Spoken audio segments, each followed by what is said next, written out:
Hello guys, welcome back. So आज हम Nereis पढ़ने जा रहे हैं। ठीक है, तो नीरीज का मतलब पार्ट 4 है, लास्ट पार्ट है ट्रोकोफोरा लार्वा। ठीक है, तो यहाँ पर जो टिपिकल ट्रोकोफोरा लार्वा कैसा होता है वो मैं आपको बताने जा रहा हूँ। ठीक है, और इसके बाद हमारा नीरीज का लास्ट पार्ट है। नीरीज के बाद हम शुरू करेंगे बाकी जो दो बचे हैं ऑर्गेनिज्म, उनमें से कोई एक शुरू कर देंगे। ठीक है, और अगर आप सपोर्ट करना चाहते हैं तो मैंने UPI ID, ये आप फ़ोन पे, गूगल पे, जो भी आप पेटीएम वगैरह यूज़ करते हैं उससे आप यूज़ करके आप पे कर सकते हैं, कंट्रीब्यूट कर सकते हैं। तो ये मैंने आपके कहने पे ही ऐड किया। ठीक है, तो मैंने देखा जब से मैंने ऐड किया अभी तक कोई कंट्रीब्यूशन हुआ नहीं, एक दो बच्चों को छोड़ के। तो अगर आप कह रहे हैं तो मैंने ऐड किया, अदरवाइज़ मैं नहीं करता। ठीक है, तो अगर आप कंट्रीब्यूट करना चाहते हैं तो करें। ठीक है, थोड़ी सी हेल्प होती है। बाकी अगर आप कनेक्ट करना चाहते हैं तो कनेक्ट कर सकते हैं। टेलीग्राम ग्रुप का लिंक है, ये चैनल का लिंक है, ये इंस्टाग्राम का आईडी है और ये आपका ईमेल आईडी है। जिस भी तरह का सवाल है, किसी भी तरह का कोई भी डाउट है तो आप क्लियर कर सकते हैं, है ना। मैं आपके सवालों के जवाब देता हूँ, थोड़ा डिले हो जाता है, बट कोशिश रहती है कि आपके जो भी डाउट्स हैं वो मैं क्लियर कर पाऊँ। ठीक है, चलो तो आज का लेक्चर शुरू करते हैं हम। तो हेडिंग देंगे ट्रोकोफोर लार्वा। Trochophore larva. ठीक है, तो लास्ट लेक्चर में मैंने आपको बताया था कि जो लाइफ हिस्ट्री है। ठीक है, तो लाइफ हिस्ट्री में मैंने आपको बताया था कि जो लार्वा बन जाता है, तो एक चीज़ आप ध्यान रखना कि जो नीरीज होती है उसका जो लार्वा होता है वो फ्री स्विमिंग नहीं होता। ठीक है, फ्री स्विमिंग नहीं होता मतलब जितने भी पोलीकीट होते हैं उनके लार्वा क्या करते हैं, जनरली फर्टिलाइजेशन हुआ, जाइगोट वगैरह बना, उसका जो लार्वा बनता है वो आपका फ्री लिविंग होता है, फ्री स्विमिंग लार्वा होता है। बट जो नीरीज होता है उसके केस में क्या होता है कि एक एग मेम्ब्रेन उसके अराउंड रहती है। ठीक है, एग वाइटेलाइन मेम्ब्रेन उसके अराउंड रहती है और थोड़े टाइम तक ये इसके पास रहती है, उसके बाद ये रप्चर होता है, देन उसके बाद ये बाहर आता है। तो इसको हम पोस्ट ट्रोकोफोर बोलते हैं। मैंने आपको लास्ट क्लास में बताया था कि इसका नाम हमने पोस्ट ट्रोकोफोर लार्वा बोला था। ठीक है, या इसको हमने नेक्टोकीट बोला था, नेक्टोकीट। ठीक है, तो ये थोड़ा सा आपको ध्यान रखना है। मैंने आपको बताया था कि छोटा सा फर्क है, वो मैं आपको बता दूँगा, तो ये डिफरेंस है। ठीक है, बाकी पहले मैं ट्रोकोफोर लार्वा आपको बता देता हूँ, देन उसके बाद इसमें जो मेटामॉर्फोसिस होती है, पोस्ट लार्वल स्टेज जो होती है, वो भी मैं आपको बता दूंगा कि किसके बाद क्या क्या होता है। ठीक है भाई, तो सबसे पहले इसका नाम देखो, ट्रोकोफोर लार्वा। तो ट्रोकोफोर लार्वा का मतलब क्या है, ट्रोकोफोर। तो ट्रोकोफोर एक ग्रीक वर्ड है। ठीक है, ट्रोको मतलब होता है वहाँ पे व्हील, क्योंकि ट्रोकोफोर लार्वा बहुत ही फास्ट स्विमर होता है। क्या होता है, फास्ट स्विमर होता है। फास्ट स्विमर क्यों होता है, क्योंकि ट्रोको मतलब व्हील और फोर मतलब टू कैरी या बियर। ठीक है, टू कैरी, तो ये व्हील कैरी करता है। तो इसके शेप जब आप देखोगे तो शेप में आप देखना कि एक दो बैंड होते हैं इसके पास, एक प्री ओरल बैंड होता है, एक पोस्ट ओरल बैंड होता है। ठीक है, और ये थोड़ा सा आपकी पियर शेप्ड होता है। ठीक है, नाशपाती। तो ये प्री ओरल बैंड और पोस्ट ओरल बैंड की वजह से ऐसा लगता है इसके पास व्हील है, और व्हील है तो बहुत ही तेज़ी से ये स्विम करता है, इसलिए इसका नाम ट्रोकोफोर लार्वा पड़ा है। ठीक है भाई, तो अब करना क्या है कि इस ट्रोकोफोर लार्वा की एक डायग्राम देख लो, डायग्राम को अच्छे से समझ लो, देन उसके बाद उसमें जो भी चीज़ें हैं वो मैं आपको लिखा दूंगा। ठीक है भाई, तो देखो ये डायग्राम है आपके ट्रोकोफोर लार्वा की, दिखने में ऐसा होता है। ठीक है, तो अगर मैं दिखने में इसकी बात करूँ तो ये एक छोटा सा होता है, माइन्यूट सा, ट्रांसपेरेंट, और पियर शेप्ड है। देखो पियर देखा आपने, तो पियर शेप्ड है ऐसे, ये देखो इसकी शेप। ठीक है, तो एक पॉइंट तो ये हो गया। अब इसकी बॉडी देखो आप। ठीक है, इसकी बॉडी समझो पहले, फिर इसकी बॉडी से एक डायग्राम और दिखाऊंगा मैं आपको, एक सेकंड में, पहले वो दिखा देता हूँ। ये वाले डायग्राम में देखो, तो ये आपका ट्रोकोफोर लार्वा है, तो इसी से मेटामॉर्फोसिस होगा, और मेटामॉर्फोसिस होकर आपका फिर ये नीरीज कैसे बनता है वो आपका इसमें मैं बताऊँगा। ठीक है, तो एक बार पहले उसमें समझ लो, फिर मैं इसको मैं बता दूँगा। तो अगर हम बात करें शुरू से, तो सबसे पहले ये आप अपाइकल प्लेट देख रहे हैं। ठीक है, तो अपाइकल प्लेट यहाँ पर है, इस अपाइकल प्लेट में आपका गैंग्लियन है और अपाइकल टफ्ट ऑफ सिलिया है। तो ये वाला पार्ट जो आपका, ये बाद में ट्रांसफॉर्म हो जाएगा, जो नर्वस सिस्टम है वो इसी से आपका निकलेगा। ठीक है, तो सबसे पहला पॉइंट तो ये हो गया। उसके बाद इसमें दो बैंड है, सिलिएटेड बैंड है, एक तो ये प्री ओरल सिलिएटेड बैंड है, एक आपका पोस्ट ओरल सिलिएटेड बैंड है। ठीक है, तो जो एक माउथ है, तो एक तो माउथ से पहले है, in front of the mouth, तो उसको प्री ओरल बोल दिया। एक आपका पोस्ट ओरल माउथ है। ठीक है, तो मतलब माउथ के बाद है तो उसको पोस्ट ओरल सिलिएटेड बैंड बोल दिया। तो इस सिलिएटेड बैंड का नाम है जो प्री ओरल है, इसको बोलते हैं प्रोटोट्रोंक। क्या बोलते हैं, प्रोटोट्रोक। मैं भी लिखवा दूंगा, प्रोटोट्रोक। ठीक है, और जो पोस्ट ओरल वाला पार्ट है उसको बोलते हैं मेटाट्रोक। क्या बोलते हैं, मेटाट्रोक। ठीक है, तो ये हो गया। उसके बाद अब इस लार्वा को अगर आप देखो तो इसकी बॉडी जो है ये कवर्ड एक तरह से, एक एक्टोडम है, ये पूरी जो बाहर है ना इसकी, वो एक्टोडम से कवर्ड है। ठीक है, और अगर मैं इसके डाइजेस्टिव सिस्टम की बात करूं तो यहाँ पे माउथ है, एक मिनट में इसको क्लियर कर देता हूँ फिर अच्छे से दिखेगा। तो ये माउथ देख रहे हैं आप। ठीक है, तो माउथ के बाद आपका इसका ईसोफेगस है, यहाँ पे छोटा सा ये ईसोफेगस है। ठीक है, ईसोफेगस के बाद आपका ये स्टमक है। तो जो इसका स्टमक होता है वो थोड़ा सा राउंड होता है। ठीक है, सर्कुलर होता है। देन उसके बाद आपका ये नीचे आता हुआ इंटेस्टाइन है, और इंटेस्टाइन के बाद यहाँ से एनस है, तो एनस से जो भी वेस्ट वगैरह है वो सिक्रेट हो गया। देन उसके बाद इसके बाद आप देखें एक्सक्रीटरी सिस्टम में अगर देखें तो लार्वल नेफ्रीडियम है, ठीक है। तो ये लार्वल नेफ्रीडियम ही बाद में अडल्ट नीडीज़ में नेफ्रीडिया में कन्वर्ट हो जाते हैं, ठीक है। उसके अलावा यहाँ पे मीजोडर्म का सेल देख रहे हैं आप, ठीक है। तो मीजोडर्म सेल कुछ इस तरह से बाद में ये धीरे धीरे डेवलप होती हैं और पूरा जो मीजोडर्मल पार्ट है वो फॉर्म करती है, ठीक है। और इसके पास कुछ मतलब कोई ट्रू सिलोम नहीं है, बॉडी कैविटी मतलब एज इन नहीं है, बट इसके पास ब्लास्टोसील होता है, ठीक है। मतलब लार्वा के पास कोई ट्रू सिलोम तो नहीं है, लेकिन एक स्पेशियस कैविटी है जिसको हम ब्लास्टोसील बोलते हैं। और ये ब्लास्टोसील आपका एक्टोडम और एलिमेंट्री कैनाल के बीच में, तो ये एलिमेंट्री कैनाल है और ये आपका एक्टोडम है, तो इसके बीच में ये स्पेशियस है, तो इसलिए हमने इसको ब्लास्टोसील बोला। और इस ब्लास्टोसील में जो लार्वा की जो मसल्स हैं वो मिलेंगे आपको, ठीक है। तो ये मैं इसको हटा के दिखाता हूँ, तो ये देख लो ये जो है मार्किंग, तो ये मसल्स हैं, ठीक है। तो जितना भी, और ये आई है इसके पास, ठीक है। तो 2 आई स्पॉट होते हैं, तो वो भी होता है। तो सारे पार्ट मैंने जो भी इसमें है वो मैं आपको बता दिए। तो अब मैं इसके जितने भी पॉइंट्स हैं जो मैंने आपको यहाँ पे बताए वो मैं लिखाऊंगा आपको, और फिर इसमें जो मेटामॉर्फोसिस होगा, तो मेटामॉर्फोसिस के बाद भी बता देता हूँ कि क्या क्या होगा, अगले डायग्राम में समझाता हूँ मेटामॉर्फोसिस। तो मेटामॉर्फोसिस की अगर हम बात करें तो ये जो अपाइकल टफ वाला पार्ट था, अपाइकल प्लेट वाला पार्ट, तो इससे आपका ब्रेन का डेवलपमेंट हो जाएगा, ठीक है। और जो आपका एलिमेंट्री कैनाल वाला पार्ट है ये गट, ये तो इसी तरह से धीरे धीरे इलोंगेट हो जाएगी। तो आप देखो जैसे इसमें मेटामॉर्फोसिस हो रहा है, तो जब मेटामॉर्फोसिस होता है तो जो प्री ओरल बैंड है आपके, ठीक है, जो प्री ओरल बैंड है आपके वो फॉर्म करते हैं प्रोस्टोमियम, ठीक है। तो ये आपके जो प्री ओरल बैंड है ये तो आपके यहाँ से हट जाएंगे, उसके इधर वाला पार्ट जो होगा वो आपका प्रोस्टोमियम फॉर्म करेगा। याद करो मैंने आपको बॉडी बताई थी, तो बॉडी में मैंने आपको 3 पार्ट बताए थे, हेड बताया था, ठीक है, ट्रंक बताया था और पाइजेडियम बताया था ना। तो हेड में आपके 2 पार्ट बताए थे मैंने, प्रोस्टोमियम और पेरिस्टोमियम, ठीक है। तो जो प्रोस्टोमियम है वो जो ट्रायंगुलर पार्ट था, याद करो जो पहला वीडियो है नीडीज़ का, तो उसमें जो ट्रायंगुलर पार्ट था वो आपका प्रोस्टोमियम था। तो प्रोस्टोमियम प्री ओरल बैंड के ऊपर वाले पार्ट से प्रोस्टोमियम बनेगा, ठीक है। और जो पोस्ट ओरल पार्ट है, जो ये पोस्ट ओरल वाला पार्ट है नीचे का पार्ट है, इससे पूरा ट्रंक और पाइजेडियम आपका फॉर्म हो जाएगा, ठीक है। तो जितने भी पैरापोडिया वगैरह है वो प्रोस्टोमियम में तो होते नहीं है, मेनली जो ट्रंक वाला पार्ट है उसमें हो रहा है। तो धीरे धीरे इसमें आपका सेगमेंटेशन होने लग जाएगा। तो पहली सेगमेंट तो आपकी प्रोस्टोमियम हो गई और लास्ट वाली आपकी पाइजेडियम हो गई, और इसके बीच में जितना भी है वो ट्रंक हो गया। तो इस तरह से इसका इलोंगेशन हुआ और सेगमेंट्स ऐड होते गए इसमें, ठीक है। क्योंकि पाइजेडियम से पहले ही सेगमेंट का एडिशन होता है, उसी की वजह से इसकी लेंथ बढ़ती है, ठीक है। ये सब मैंने आपको बता रखा है। तो इस तरह से आपका इसका मेटामॉर्फोसिस भी हो गया।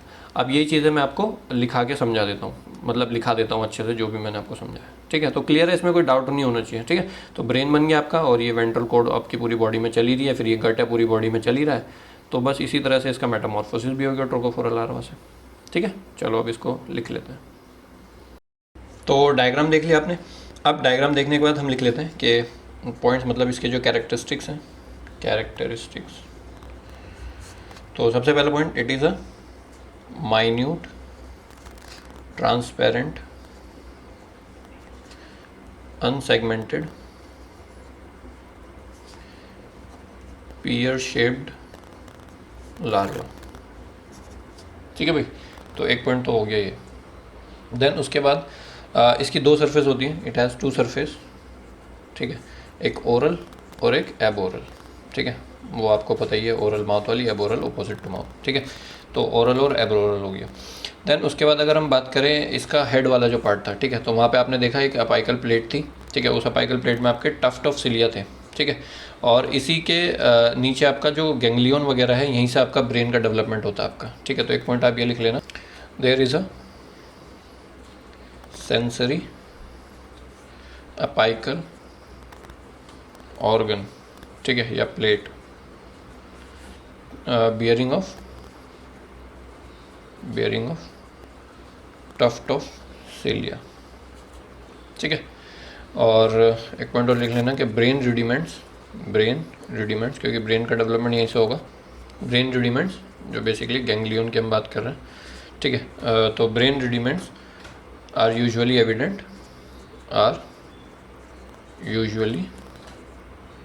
Evident beneath the apical organ, ठीक है। तो वहीं से फिर आपका जो भी ब्रेन वगैरह का डेवलपमेंट है वहीं से होगा। अब उसके अलावा it has 2 bands, it has 2 ciliated bands, ठीक है। एक को हमने बोला pre oral ciliated band, ciliated band, और एक को हमने बोला पोस्ट ओरल सिलिएटेड बैंड। ठीक है, एक सेकंड में ऊपर कर दूँ। तो प्री ओरल सिलिएटेड बैंड जो है इसका नाम होता है प्रोटोट्रॉक। ठीक है, प्रोटोट्रॉक। और जो पोस्ट ओरल सिलिएटेड बैंड है इसका नाम है आपका मेटाट्रॉक, जो मैंने आपको डायग्राम में दिखाया। ठीक है, तो प्रोटोट्रॉक और मेटाट्रॉक ये पार्ट भी हो गया इसका।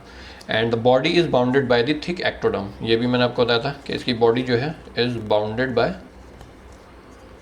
Bye thick ectoderm. ठीक है, तो ये तो हो गया आपका ये वाला पार्ट।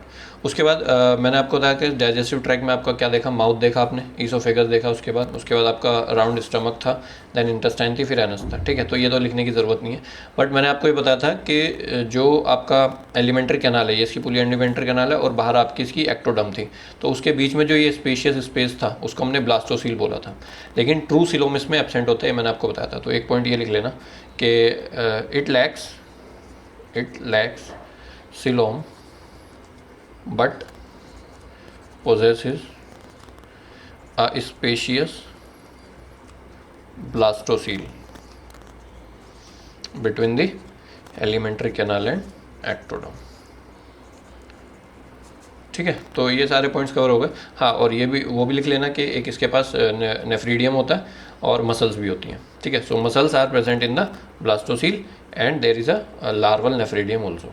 ठीक है, तो एक ये पॉइंट लिख लेना। चलो अगले पेज पे मैं लिख के दिखा देता हूँ। तो गट के लिए लिख लो पहले, या पहले वो लिख लो कि अच्छा वो लिख लो कि सिलिएटेड बैंड हेल्प्स इन किस चीज़ में हेल्प कर रहे हैं आपके, फीडिंग और लोकोमोशन में, helps in feeding and locomotion. वो जो दो बैंड है आपके प्री ओरल और पोस्ट ओरल वाले। ठीक है, pre oral and post oral, तो ये हो गया। उसके अलावा आप ये जो इसमें मीजोडम है वो भी मैंने आपको बताया था, और गट वाला पॉइंट भी लिख लो कि गट इज डिफरेंशिएटेड इनटू, या डिफरेंशिएटेड मत लिखो, gut involves oesophagus, stomach, intestine, anus. ठीक है, माउथ भी लिख लो, तो ये सब पार्ट है इसके पास। ठीक है भाई, और एक पॉइंट वो भी लिख लो कि मीजोडम वाला point. So mesoderm is a mesoderm present in the lower cone. ठीक है, इस साइड में आपने देखा यहाँ पे पड़ी हुई थी कुछ mesoderm, which are undifferentiated masses of cells, क्योंकि वो डिफरेंशिएटेड नहीं है अभी, अनडिफरेंशिएटेड मासेस ऑफ सेल्स। ठीक है, तो ये एक पॉइंट हो गया। अब इसी के बाद आपका लिख लेगा कि इसी के बाजू में प्रोटोनेफ्रीडिया भी है। ठीक है, जिससे आपका बाद में नेफ्रीडिया डेवलप होता है। So there is a protonephridia present besides the mesoderm. ठीक है, तो ये आपका मीजोडम हो गया। बाकी हमने ब्लास्टोसील वाला पॉइंट लिख ही लिया, तो इस तरह से आपके जो भी पॉइंट्स थे ये कवर हो गए। अब उसके बाद मैं मेटामॉर्फोसिस वाला पॉइंट और लिखा देता हूँ आपको। ठीक है, तो लार्वा हो गया ट्रोकोफोर, तो पोस्ट लार्वल वाला भी देख लो, उसका पोस्ट लार्वल या मेटामॉर्फोसिस जो इसमें हो रही है वो देख लो। ठीक है, तो इसको लाइफ हिस्ट्री वाले पार्ट से कनेक्ट करके करना। ठीक है, तो ज़्यादा इजी पड़ेगा आपको, वरना अभी आप बोलोगे पोस्ट लार्वल तो आपने बोला ही नहीं इसमें, तो पीछे मैंने आपको पूरा समझा रखा है स्टेप्स में। ठीक है, तो एक पॉइंट यहाँ पे आप देखना कि जो सिलेटेड बेंड्स है वो डिसअपियर हो जाते हैं, जो मैंने आपको डायग्राम में बताया, और जो प्री ओरल पार्ट है उससे प्रोस्टोमियम बनता है। ठीक है, तो आप ये लिख लो कि during Metamorphosis ciliated band disappear and, ठीक है, सिलेटेड बैंड डिसअपियर, और फिर उसके बाद आप नेक्स्ट पॉइंट में लिख लेना कि pre oral part forms the prostomium. ठीक है, जो मैंने आपको डायग्राम में दिखाया था ऑफ द अडल्ट, और वो जो अपाइकल वाला पार्ट है, अपाइकल ऑर्गन जो है, उससे आपका ब्रेन, टेंटिकल, आई वगैरह बन जाएगी। ठीक है, तो apical organ will form I, brain, tentacles etcetera. ठीक है, जितना भी सेंसरी पार्ट है वो प्रोस्टोमियम में ही है, क्योंकि अपाइकल वाला पार्ट जो है वो प्रोस्टोमियम में रहेगा। तो मैंने आपको फर्स्ट पार्ट में बताया था जो प्रोस्टोमियम है उसी में सारा सेंसरी पार्ट होता है, और फिर उसके सराउंड में आपका पेरिस्टोमियम होता है।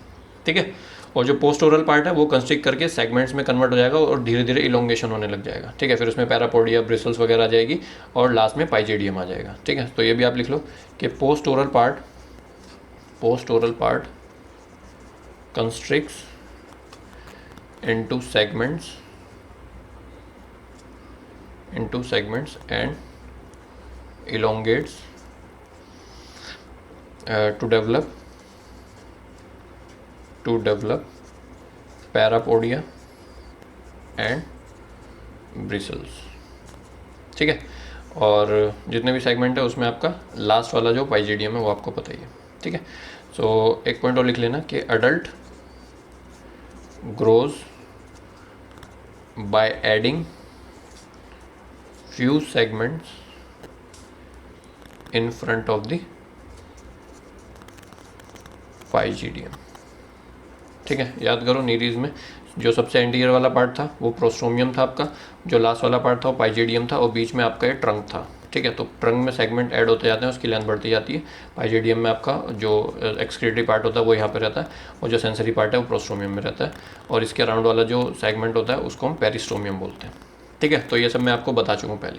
तो इस तरह से आपका इसका पोस्ट लार्वल स्टेज मतलब मेटामॉर्फोसिस में क्या क्या हुआ ये सब मैंने आपको बता दिया। ठीक है भाई, तो इस तरह से हमारा जो ट्रोकोफोर लार्वा था वो भी हमने कंप्लीट कर लिया। अब अगले लेक्चर में हम अर्थवॉर्म में से या उसमें से कोई एक शुरू करेंगे और फिर उसको भी फटाफट से कंप्लीट करेंगे। ठीक है, तो सिलेबस आपका हो जाएगा, और आप शेयर करो लेक्चर को। ठीक है, ज़्यादा से ज़्यादा लोगों तक लेक्चर को पहुँचाओ, ताकि जो लोग नहीं अफोर्ड कर पा रहे हैं उन लोगों तक ये लेक्चर पहुँचे। ठीक है, और कंट्रीब्यूट करें। ठीक है, कोशिश करें कंट्रीब्यूट करने की। बाकी अगर वीडियो पसंद आई है तो लाइक कर लेना, चैनल को सब्सक्राइब करना। Thank you, bye.